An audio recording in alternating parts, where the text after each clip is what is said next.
ఈ 5 ఏళ్లు రేవంత్ రెడ్డి సీఎంగా కొనసాగుతారన్నారు కాంగ్రెస్ నేతలు. భవిష్యత్తులో బీసీ నాయకుడు సీఎం అయ్యే అవకాశం ఉందన్నారు.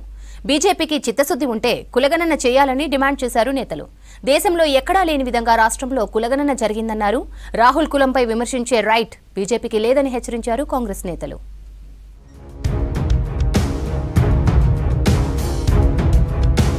కేబినెట్ విస్తరణలో బీసీలకు ప్రాధాన్యత ఉంటుందన్నారు పీసీసీ చీఫ్ మహేష్ కుమార్ గౌడ్. భవిష్యత్తులో బీసీ నేతలే సీఎం అవుతారని చెప్పారు. ఈ 5 ఏళ్లు రేవంత్ రెడ్డి సీఎంగా కొనసాగుతారన్నారు. వచ్చే స్థానిక సంస్థల ఎన్నికల్లోనూ బీసీలకు ప్రియారిటీ ఇస్తామని చెప్పారు. బీజేపీకి కమిట్మెంట్ లేదు కాబట్టి కులగణన చేయలేదని విమర్శించారు.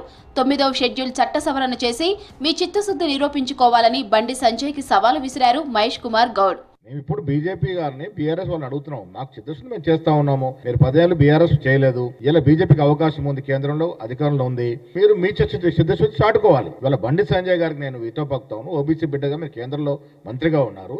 మేము రేపు చట్టసభలో బిల్లు పెట్టి చట్టసభలో చట్టబద్ధి ఇస్తే దాన్ని 9th షెడ్యూల్లో చేర్చి మీరు ప్రధానమంత్రితో మాట్లాడి అధిగమించే విధంగా మీరు ప్రయత్నం చేయాలి. అప్పుడు మీకు బీసీ పట్ల చిత్తశుద్ధిని ప్రజలు నమ్ముతారు. దేశంలో ఎక్కడా లేని విధంగా సీఎం రేవంత్ రెడ్డి సర్కార్ కులగణన చేపట్టారన్నారు జాతీయ కాంగ్రెస్ ఓబీసీ చైర్మన్ అజయ్ సింగ్ యాదవ్.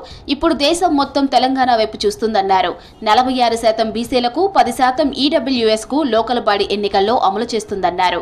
కులగణనతో వెనుకబడిన వర్గాలకు న్యాయం జరుగుతుందన్నారు Ajay Singh. First of all, I should congratulate our CM Revanth Reddy ji, who has carried out caste census in Telangana.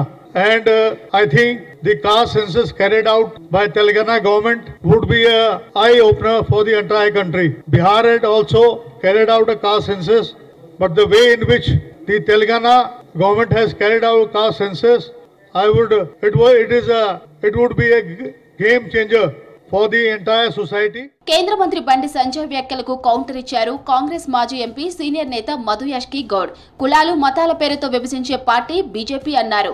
Old సిటీలో మత కలహాలకు కారణం బీజేపీనే అన్నారు. మీది ఏ కులమని అడగడమే రాజ్యాంగ వ్యతిరేకమన్నారు. రాజ్యాంగంపై ప్రమాణం చేసిన మంత్రి ఏ కులమని అడగటం కరెక్ట్ కాదన్నారు. రాహుల్ కులంపై బీజేపీ నాయకులు నీచమైన ఆలోచనలు చేస్తున్నారని ఫైర్ అయ్యారు ఎంపీ బలరాం నాయక్, ఎమ్మెల్యే రామచంద్ర నాయక్. త్యాగాల కుటుంబం గురించి మాట్లాడే అర్హత బీజేపీ నేతలకు లేదన్నారు. బీజేపీ నేతల కుల రాజకీయాలను కార్యకర్తలు తిప్పికొట్టాలని పిలుపునిచ్చారు కాంగ్రెస్ నేతలు. నర్సయ్య గారు బీసీ అవునా కాదా? బీసీ అవునైతే నువ్వు నిజంగానే బీసీ మేధావి అయితే ఇవాళ రాహుల్ గాంధీ గారు బీసీల కులగణన పెట్టడం తప్ప, పార్లమెంట్ లో మాట్లాడడం తప్ప.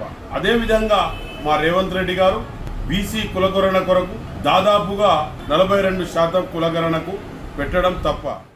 ఇప్పటికైనా బుద్ధి తెచ్చుకొని బండి సంజయ్ గారు, బూర నరసయ్య గౌడ్ గారు నిజంగా బీసీలు అయితే బీసీల కోసం సాహసోపేతమైన నిర్ణయం తీసుకున్న రేవంత్ రెడ్డి గారిని, సమర్థిస్తున్న రాహుల్ గాంధీ గారిని మీరు అభినందించాల్సిన అవసరం ఉంది. అదేవిధంగా దాన్ని సమర్థిస్తూ మోడీ గారి మెడలు వంచి పార్లమెంట్లో బిల్లు చట్టపరమైన ఆమోదం తేవాల్సిన అవసరం ఉందని చెప్పేసి తెలియజేస్తా ఉన్నారు. ప్రభుత్వంలోని వివిధ శాఖల నుంచి నిధులు తీసుకొచ్చి కంటోన్మెంట్ను అభివృద్ధి చేయటమే తన లక్ష్యమన్నారు ఎమ్మెల్యే శ్రీ గణేష్. కంటోన్మెంట్ అభివృద్ధిలో కీలక పాత్ర పోషిస్తానని, అందుకు ప్రజలు సహకరించాలని కోరారు.